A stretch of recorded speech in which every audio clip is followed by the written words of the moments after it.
말씀 읽고 말씀 나누는 시간 갖겠습니다. 오늘 말씀 민수기 33장 1절에서 2절 말씀입니다.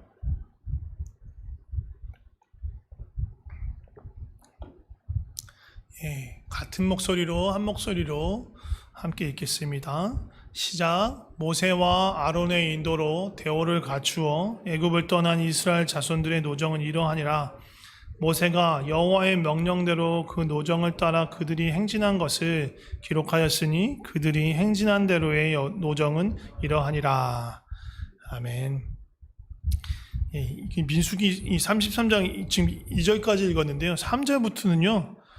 되게 좀 지겨운 본문이 나옵니다. 지겹다고 하기 좀 그럴 수도 있는데, 어디서 출발해서 어디에 갔고, 어디에서 출발해서 어디에 갔고, 막 그 얘기만 주구장창해요. 거의 50절을 계속 그 얘기를 계속해요.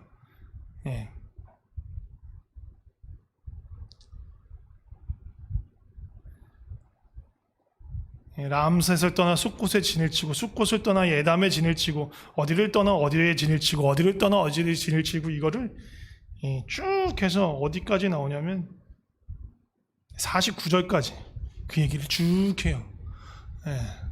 이게 성경 읽다 보면 약간 이렇게 되게 졸음에 빠지기 쉬운 그런 거예요. 이렇게 단순한 어떤 목록이 쭉 나올 때 우리 되게 힘들어 하잖아요. 그러니까 근데 이제 이걸 왜 뭘 하냐면 지금 왜 그렇게 한 거냐면 이걸 지금 쓰고 있는 이 민수기를 쓰고 있는 시점이 언제냐면요. 민수기하고 신명기는 거의 비슷한 시기에 쓰여졌어요. 그러니까 지금 이제 40년간의 광야 일정을 거의 끝마친 거예요. 그리고 이제 가나안 땅이 이제 거의 이제 지척에 보여요.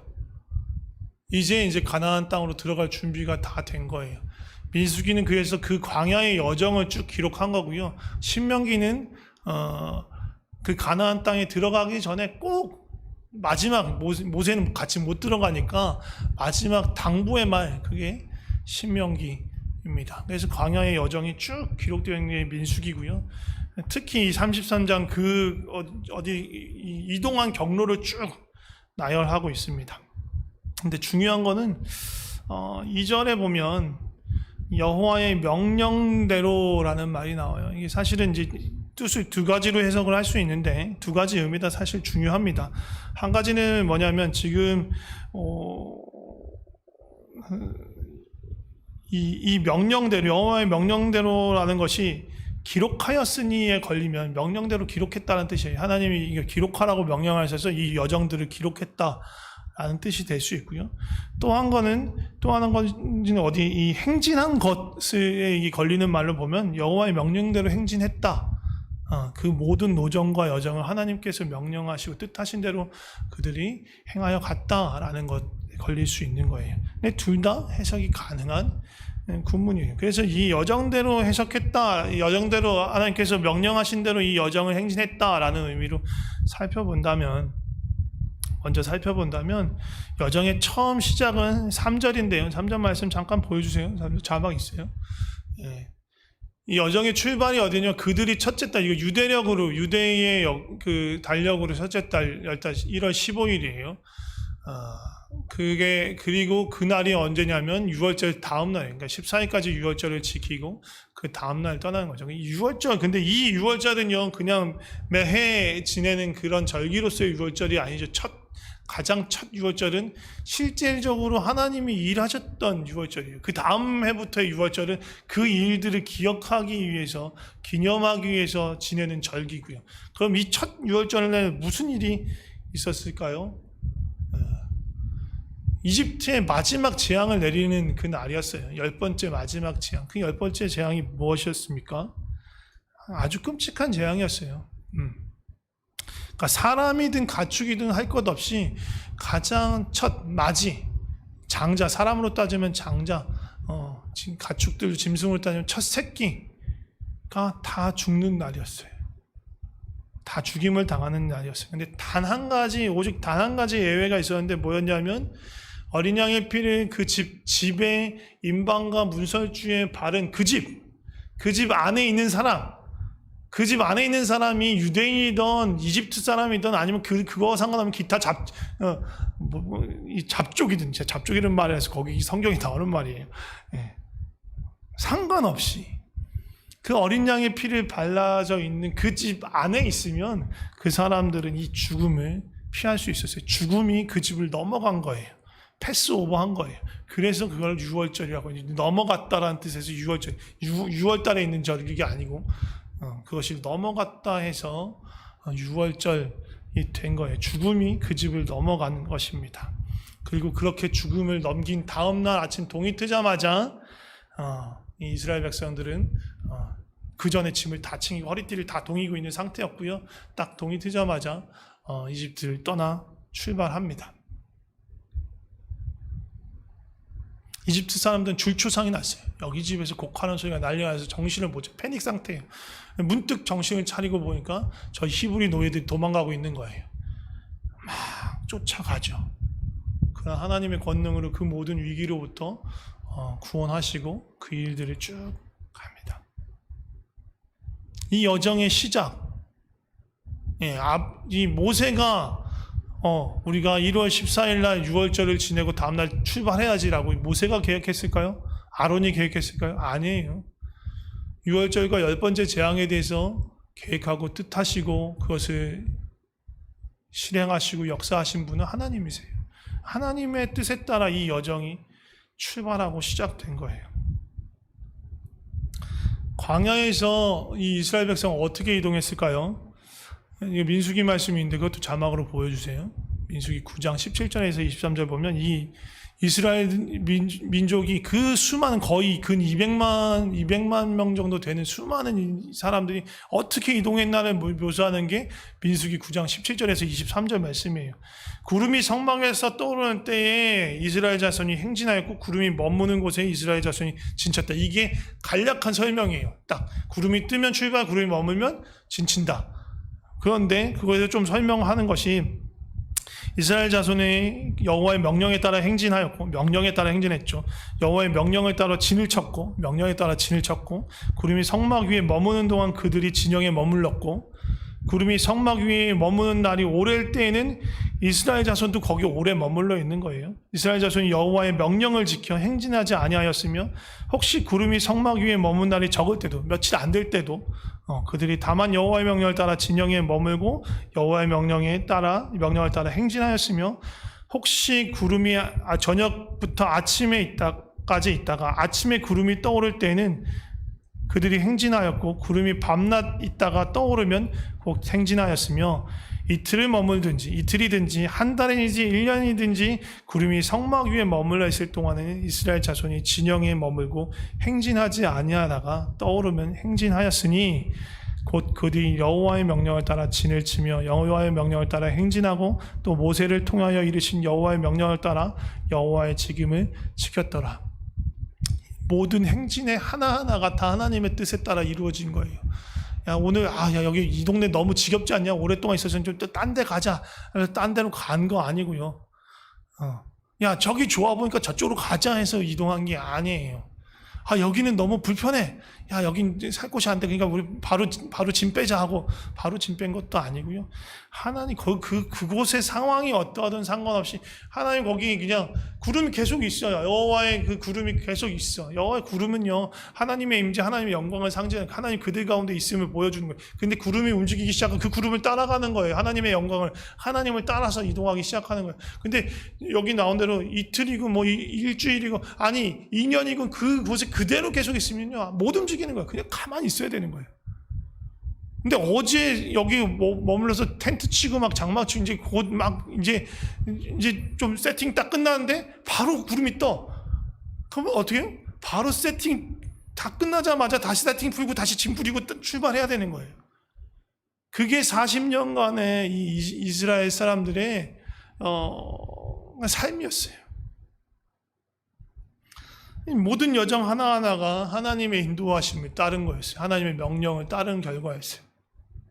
하나님이 함께 하시고 하나님이 인도하시고 하나님이 하나하나 이끌어 주시니까 그 여정이 쉽고 편하고 즐거웠겠죠.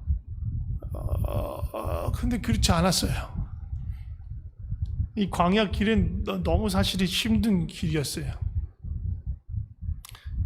이 광야에 보면 이 이스라엘 백성, 이 히브리 유대인들이 불평불만을 많이 하는 것 같잖아요.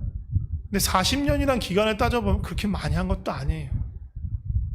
그들이 이집트에 살다가 전혀 다른 환경에 처해진 이 사람들의 입장을 생각해 보면 우리가 그 사람들을 비난할 수가 없어요. 정말 목마른 지경에 이른 거예요. 물은 다 떨어지고 너무 목이 타는 거예요. 근데 사막에서 물을 구할 데가 없어. 어떡하시겠어요? 애들은 칭얼대고 난리를 치는데 나도 힘들어 죽겠는데 짜증이 나요? 안 나요? 짜증 나요. 물 좀 내놓으라고. 모세 뭐 하는 거냐고 난리를 칠 수밖에 없어요. 그 준비했던 음식들이 다 떨어졌어요. 먹을 게 없어요. 먹을 거 달라고 할까요? 안 할까요? 하죠. 그래서 먹을 거 주셨어요. 뭘 주셨어요? 만나를 주셨어요. 아침마다 막 그 새벽녘에 나가보면 바깥에 뭐가 이렇게 조그만 알갱이 같은 게 있는 거예요. 만나예요. 그걸 다 걷어서 무슨 곡식 걷듯이 걷어가지고 그걸 찢고 빻고 해서 뭐 이렇게 전병도 만들고 뭐 여러 가지로 요리를 해 먹었어요. 근데 여러 가지로 해 먹어도 한계가 있는 거예요.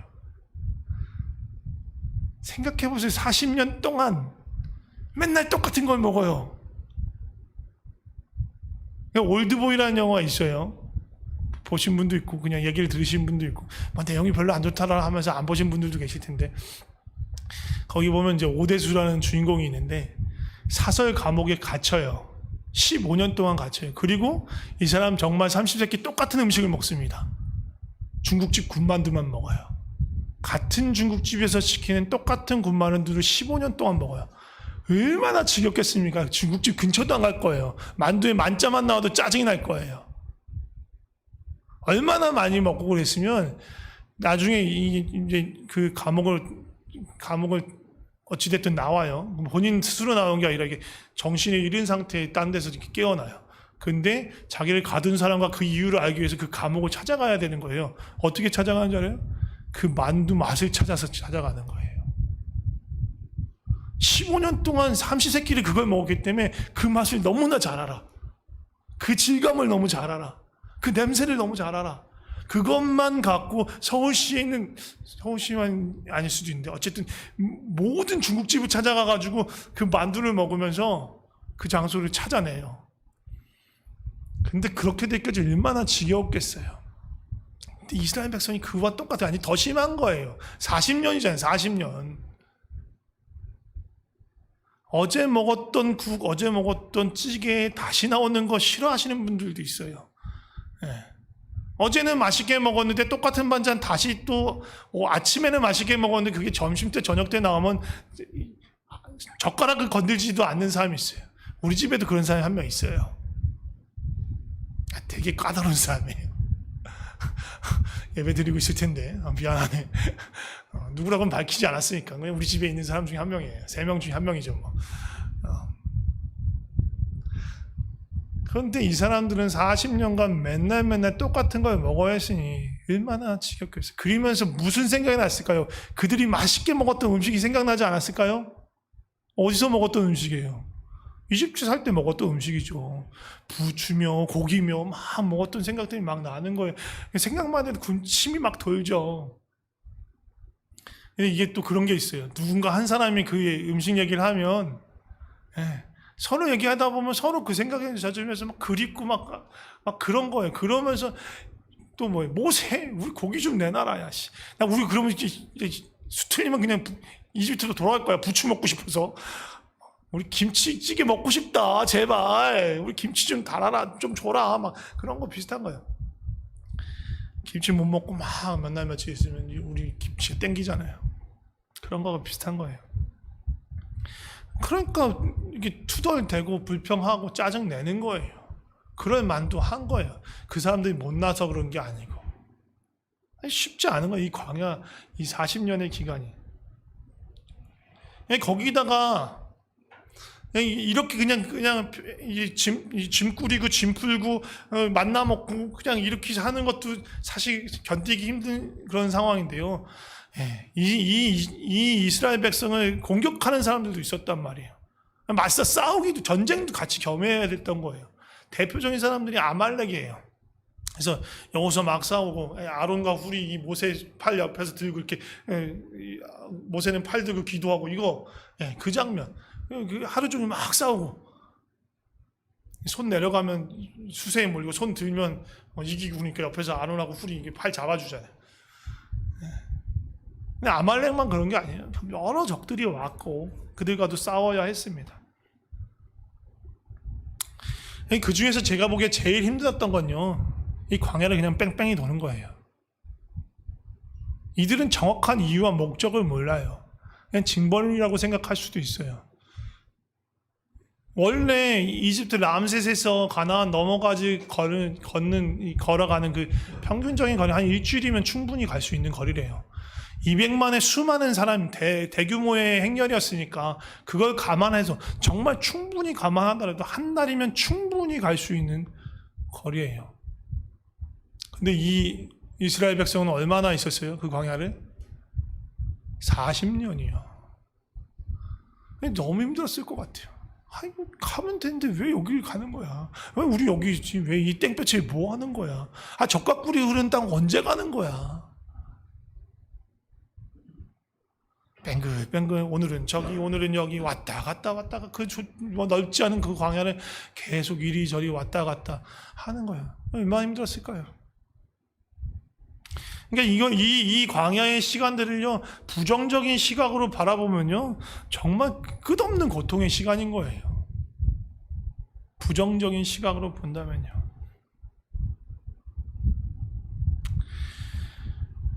근데 신명기 8장에 보면 이 모세가 이 광야의 때에 대해서 설명하는 이 광야의 때, 이 이유가, 이 가치가, 의미가 무엇인지 얘기합니다.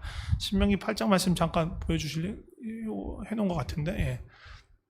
네 하나님 여호와께서 이 40년 동안 내게 이 광야길을 걷게 하신 것을 기억해라. 왜 그렇게 하셨냐? 너를 낮추시고 너를 시험하시고 네 마음이 어떠한지 그 명령을 지키는지 지키지 않는지 알려 하셨다. 너를 낮추시고 줄이게 하시고 너로 알지 못하며 내 조상도 알지 못하던 만나를 내게 먹이신 것은, 이게 제일 중요하죠. 사람이 떡으로만 사는 것이 아니요 여호와의 입에서 나온 모든 말씀으로 사는 줄을 내가 알게 하려 하십니다. 이게 제일 중요한 거예요. 40년 동안 이스라엘 백성에게 가르치고 싶어 했던 것, 오직 하나님을 따라서 하나님의 말씀대로 살아가는 법, 그걸 배워야 해야 했던 거예요. 그러니까 이 시간이 시험의 시간이고 훈련의 시간이었던 거예요. 근데 왜 이렇게 시험을 하시고 훈련을 해야 했었을까요? 가나안 땅을 주시기 위해서 그런 거예요. 가나안 땅을 그들에게 축복으로, 복으로 주시기 위한 거예요. 그 가나안 땅에 들어가서 복을 누리게 하려면 이 훈련이 반드시 필요한 거예요. 지금 민수기 33장 이 뒤편에 49절까지는 일정이 쭉 나오고요. 50절부터는 그 가나안 앞에 두고 있는 그 장면에서 백성들을 향한 하나님의 명령과 약속이 또다시 나와요. 보면 모압 평지에서 여호와께서 모세에게 말씀하여 이르시되 요단강을 건너 가나안 땅에 들어가거든 원주민을 다 몰아내고 석상과 부어맞는 우상을 다 깨뜨리고 산당을 다 헐고 그 땅을 점령하고 그 땅에 머물러라 거주해라. 그 땅 내가 너희에게 소유로 주었다. 그래서 거기에 제비를 뽑아서 그 기업을 나누어라. 그런데 55절에 보면 만약 그 땅의 원주민을 너희 앞에서 몰아내지 아니하면 너희가 남겨둔 자들이 너희가 남겨둔 그 사람들이 너희의 눈에 가시와 너희의 옆구리에 찌르는 것이 되어 너희가 거주한 땅에서 너희를 괴롭게 할 것이요 나는 그들의 행하기로 생각한 것을 너희에게 행하리라. 뭐예요? 이 이스라엘이 광야에 지금 머물고 있는 이유는요, 그냥 광야에 있기 위함이 아니에요. 그 가나안 땅, 젖과 꿀이 흐르는 하나님이 약속하신 그 땅으로 가야 하는데, 거기가 목적지인데 그 땅이 빈 땅이 아니잖아요. 사람이 살고 있어요. 가나안 사람, 아모리 사람, 히위 사람, 여부스 사람, 브리스 사람, 헷 사람들이 살고 있는 땅이었어요. 그리고 이 사람들은 하나님 보기에 정말 잘못된 길을 갖고 있는, 우상을 섬기고 정말 끔찍한 짓을 하고 탐욕 가운데 있는 사람들이란 말이에요. 그래서 그들을 몰아내고 그들의 우상과 산당을 찍어버리고 그들 가운데 있는 모든 것들, 부정한 것들을 따라 행하지 않게 준비가 되어야 하는 거예요. 그들의 삶의 방식이 아니라 정말 하나님의 말씀대로, 여호와의 입에서 나오는 그 말씀대로 살 수 있는 준비가 되어야 그들이 그 땅에서 복을 누릴 수 있는 거예요. 이 사람들 내어 쫓지 못하면 그들이 눈에 가시와 옆구리에 찌르는 것이 되어요.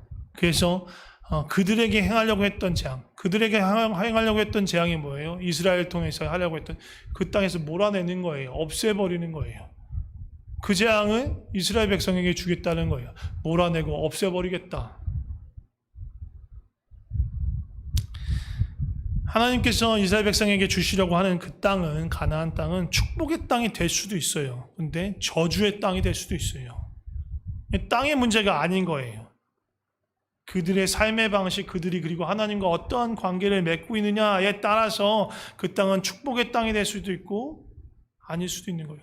하나님과 바른 관계를 맺고 하나님의 말씀대로 살면 그 땅은 축복의 땅이 될 거예요. 그런데 그와 반대로 하나님을 떠나서 이방 사람들이 하는 대로 우상을 쫓아 섬기고 자기 멋대로 탐욕대로 그렇게 살면 징계를 받을 것이고요. 결국 그 땅 황폐하게 되고 결국 그들조차 그 땅에서 쫓겨날 것이라는 거예요. 하나님이 그들을 저주하기 싶었을까요? 아니면 복을 주시기 원했을까요? 복 주기를 원하셨어요. 복 주기를 원하시니까 다 가기 전에 훈련을 시키는 거예요. 복 받으려면 준비가 되어야 해. 하나님 주신 것들을 누리려면, 그 풍성한 건 누리려면 준비가 되어야 돼. 하나님 말씀대로 살 수 있는 그런 준비가 되어야 해. 그래서 광야의 시간들이 있었던 거예요. 우리가 살고 있는 지금 이 시기는요, 이 광야의 시기와 또 약속한 땅이 서로 섞여 있는 시기에 중첩되어 있는 시기예요. 우리는 하나님 나라에 살지만 동시에 세상 가운데 살고 있어요. 그래서 어떻게 보면 가나안 땅에 거하면서 동시에 광야의 여정을 걷고 있는 것과 마찬가지예요. 그래서 2020년을 광야의 시간이라고 생각할 수도 있어요. 올 한 해를 지나면서. 이게 이스라엘 백성이 광야 시간을 거쳤듯이 고통의 시간이고 어려운 시간이었어요. 부정적인 시간은 한없는 고통이에요. 그렇지만 하나님과 동행한 여정으로 생각한다면 그 안에서 하나님께서 우리를 훈련시키고 하나님의 길을 따르도록 우리를 이끌어 주신 시간인 거예요. 또 때에 따라서 먹을 것을 주시고 마실 것을 주시고 또 때로는 고기를 주시고 그들의 필요를 채우시고 그 발이 부르지 않고 그 의복이 헤어지지 않도록 우리를 지키시고 보호하셨던 그런 시간일 수 있는 거예요. 그리고 그렇게 우리가 훈련된 사람들에게 2021년이 하나님이 약속하신 땅에 들어가는 것과 마찬가지 시간이 될 수도 있는 거예요. 우리 하나님 손에 잘 시험받고 훈련받아서 하나님 말씀대로 살 준비가 되어 있는 사람에게 2021년은 하나님의 복 주시는 시간일 수 있어요. 약속하신 땅에 들어가는 것처럼. 어떻게 보면 우리가 살고 있는 이 시기는요, 세속적인 걸로 가득 차 있는, 하나님을 떠나 있는 걸로 가득 차 있는 때예요. 그 시기에 우리 세상 가운데 살고 있다는 것이 그런 거예요. 그런데 우리가 훈련을 잘 받은 사람들이라면 그 안에서 세상의 것들, 이방의 것들, 우상들, 유혹들, 탐욕들, 세속의 가치들, 자본의 가치들, 성공과 경쟁의 가치들을 다 헐어버리고 그 우상들을 다 무너뜨리고 오직 하나님만을 주로 섬기고 하나님 말씀대로 살면서 주님이 주신 풍성한 복을 누릴 수 있는 거예요. 그런데 여전히 세상에 끌려서 이스라엘 백성이 가나안 땅에 들어가서 그 이방의 신을 똑같이 우상을 섬기며 각각 자기 소견에 옳은 대로 행하며 하나님 쫓지 못한 것처럼 그런 이스라엘 백성의 그런 과오를 그대로 겪는다면 우리 역시 세상의 욕심을 그대로 쫓아가고 이 세대의 것들을 따라가고 하나님이 아닌 다른 것들을 사랑하고 붙잡으면서 그렇게 살아간다면 하나님은 이스라엘 백성을 광야에 뺑뺑이 돌리셨듯이 우리를 사랑하셔서 우리의 복을 주시기 위해서 어쩔 수 없이 우리를 징계하시고 훈련하시는 시간을 주실 수도 있는 거예요. 우리는 이 광야 같은 시간, 동시에 가나안 땅 같은 약속의 땅 같은 이 시간 가운데 정말로 우리가 풍성한 복을 누리는 또 풍성한 복을 누릴 수 있는 그런 준비가 되는 그런 시간이 되었으면 좋겠습니다. 그래서 정말로 2021년 새롭게 다가오는 그 한 해가 주님이 주시는 선물, 약속된 시간이 되어서 주님과 동행하며 풍성한 은혜를 경험하는 그런 시간이 되었으면 좋겠습니다. 여러분 모두 그런 복을 누리시기를 축복합니다. 제가 기도하고 마치겠습니다. 하나님 아버지 감사합니다. 이스라엘 백성이 광야를 통과하듯 참 어려운 시기를 우리 2020년 지나가고 있습니다. 동시에 그 광야의 길이 이스라엘 백성 홀로 내버려 두신 것이 아니라 주님께서 그 백성들을 지키시고 인도하셨듯이 우리의 삶도 지키시고 보호하시고 인도하시고 공급하여 주심에 감사를 드립니다.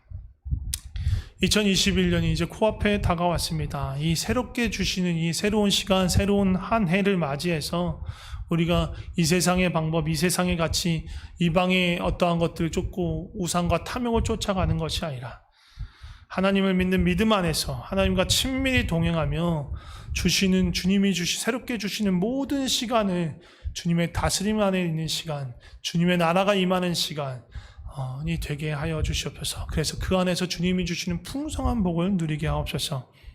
세상의 생각들, 욕심과 유혹들과 싸우고 거절하고 버리고 주 앞에서 그렇게 살게 하시고, 혹이라도 우리가 넘어져 있으면 예수님의 사랑을 붙잡고 보혈의 능력으로 다시 정결케 되어서 주님 안에 거하는 삶을 누리게 하여 주시옵소서. 우리를 이끄시는 주님만 보고 따라가게 하여 주시옵소서. 선한 목자 되신 예수 그리스도 이름으로 기도드립니다. 아멘. 301장 지금